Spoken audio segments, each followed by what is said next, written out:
I think I have uncovered the most shocking example of our broken asylum system. It is Kiln Court in Faversham, in Kent. It used to be a care home for local elderly residents, but it was closed down because apparently there was a lack of public funding. But we've got all the money in the world for illegal immigrants. Now it's being turned into a centre for unaccompanied asylum seeker children, but they're not really just children. They're allegedly 16 and 17-year-olds, all male, and they're allowed to roam free until their 10 p.m. curfew. But here's the problem, OK? Look at Kiln Court on the map there. It is 100 yards away from a primary school. On the other side of that primary school is a nursery school. There is a secluded alleyway here with little to no CCTV or lighting. A combination of elderly people and people with young families live in those houses just there, with just flimsy wooden fences for protection. And at the side of the nursery school is a wooded area with no CCTV and a patch of grass where children from the local housing estate play during school holidays and at weekends. You will also be able to see Little Rosebud's childcare centre on the other side of it there. In what is an extremely competitive field of ludicrous locations for asylum centres, this one is by far the worst I've come across. On Saturday, I went to Kiln Court to speak with the locals. This man is worried about the safety of his 4-year-old boy for the reasons he's about to outline. My little boy, obviously, is autistic, suffers with a bit of anxiety, and that unfamiliar faces and things, obviously, are going to be a thing for him. You're going to get congregations from him outside the school, because that's where they live. They're going to congregate about outside and stuff. And my main concern is when I'm at work and my missus and kids are at home and they're in bed at the early hours of the morning at 4:30 when I get up for work, I'm going to be worried while not being around in this area. I'm going to be worried for their safety. They're going to be worried all the time.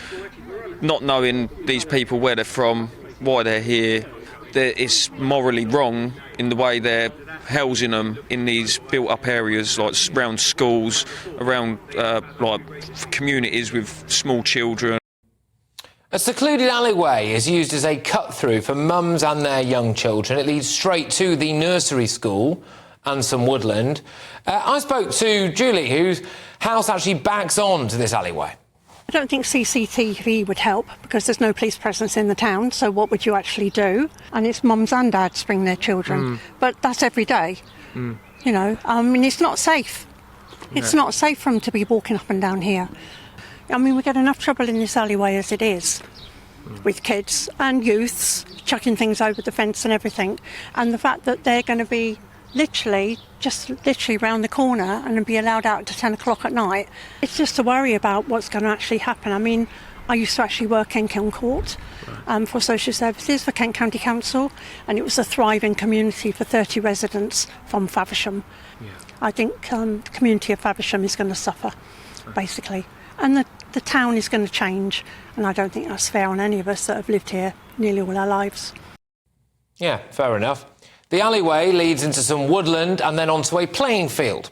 And locals like Tony are concerned that young men from war-torn countries will be hanging around here and what that means for the safety of the wider community. So my question would be really is if they have come in illegally, then why are they allowed to roam the streets until 10 o'clock at night? And who's to say they're going to be back in there by 10 o'clock at night? I think from what we can tell, that the security, the staffing of the centre is going to be fairly minimal. So, you know, how's that going to accommodate 16 to 17-year-old lads, post-pubescent young men, aren't they? They're not children. The councils keep referring to them as children, but in actual fact they're not. They're not 7, 8 years old. So I think that's a concern of a lot of people, really. The fact that we just weren't told anything about it.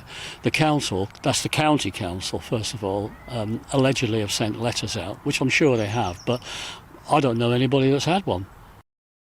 Well, the locals walked with me from the school site there, which you can see, to the asylum centre.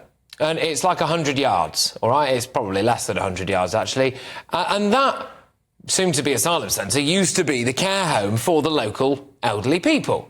But it's clear they're not as much of a priority anymore as illegal immigrants. They're going to turn it into a home for illegal immigrants that shouldn't even be in our country, saying that they can't afford to do it up for our elderly.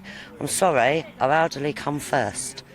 And then they're going to put it right next to a school, So we've got to worry about our children, we've got to worry about our little children and our young ladies.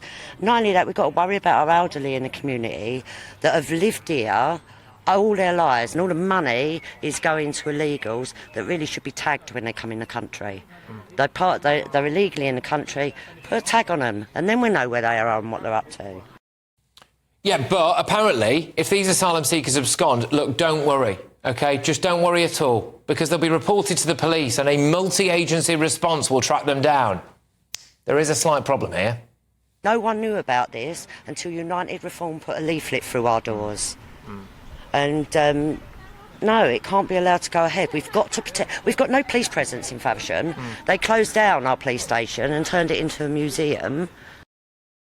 Yeah, so the local police station is now a museum. The local MP, Helen Whatley, just doesn't seem to care. We reached out to her. She said this: the centre is an operational decision for Kent County Council, but they have a duty to provide accommodation. However, we are pressing for answers to local concerns and supporting KCC's call for an effective national transfer scheme which will ease the burden on Kent. We reached out to her again today and we said, look, this is really bad. Local people are turning against you over this. Her team responded and said she has nothing further to add. And local resident Ryan felt the local community had been totally disregarded. I feel like if you're passing something like that, it's almost like you're obscuring the truth, and you don't want people to have a say, because what you're doing is, when something's legally right and you're going through the channels, OK, it might be legally, but there is a moral obligation that you should be actually looking and thinking, is this going to be suitable for the people or is it going to be suitable for them? Because you've got to look at the both parties, but clearly that hasn't been done. They've just passed it under and said, right, we've ticked the box exercise, and that's just lazy work. Kent County Council stands accused of doing its best to avoid letting local people know this is happening. In fact, local Faversham councillor, the Liberal Democrat Andy Hook, even said that he was glad that it was being put to good use. Look, it is absolute, complete and utter 100% madness to put a group of unaccompanied, virile young lads who have illegally crossed an entire continent and broken into Britain in an insecure centre within touching distance of children and vulnerable adults. This is a disaster waiting to happen.